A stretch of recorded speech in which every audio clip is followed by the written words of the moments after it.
Watching the boys vanish away, Charles Holloway suppressed a sudden urge to run with them.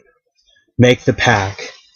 He knew what the wind was doing to them, where it was taking them, to all the secret places that were never so secret again in life.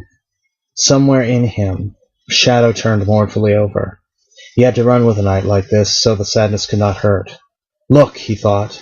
Will runs because running is its own excuse. Jim runs because something's up ahead of him. Yet, strangely, they do run together. What's the answer, he wondered, walking through the library, putting out the lights, putting out the lights, putting out the lights. Is it all in the whirls of our thumbs and fingers? Why are some people all grasshopper fiddling, scrappings, all antennas shivering, one big alliance, eternally nodding, slip nodding, square nodding themselves?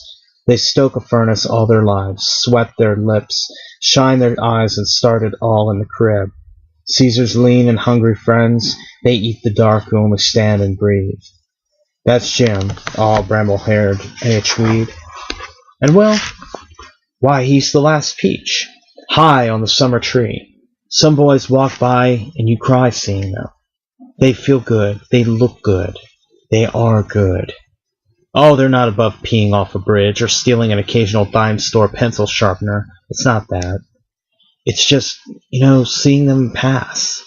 That's all they'll be all their life. They'll get hurt, cut, bruised, and always wonder why. Why does it happen? How can it happen to them? But Jim, now he knows it happens. He watches it for it happening. He sees it start. He sees it finish. He licks the wound he expected and never asks why. He knows. He always knew.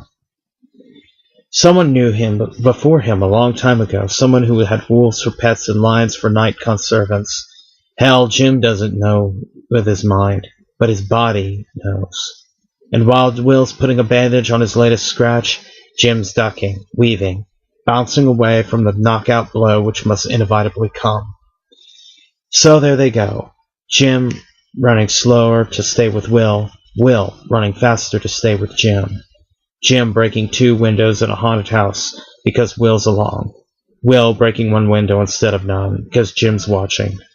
God, how we get our fingers in of each other's clay. That's friendship, each playing the potter to see what shapes we can make of the other. Jim, Will, he thought, strangers. Go on. I'll catch up someday. The library door gasped open, slammed.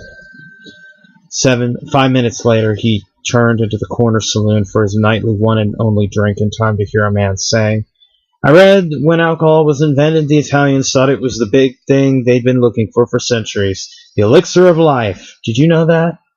No, the bartender's back was turned. Sure, the man went on.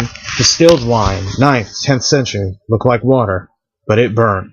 I mean, it not only burnt the mouth and stomach, but you could set it on fire. So they thought they mixed water and fire. Fire water, the elixir vitae, by God. Maybe they weren't so wrong thinking it was the cure-all, the thing that works miracles. Have a drink? I don't need it, said Holloway, but someone inside me does. Who? The boy I once was, thought Holloway, who runs like the leaves down the sidewalk autumn nights. But he couldn't say that. So he drank, eyes shut, listening to hear if that thing inside turned over again, rustling in the deep bonds that were stacked for burning, but never burned. For you, Ray.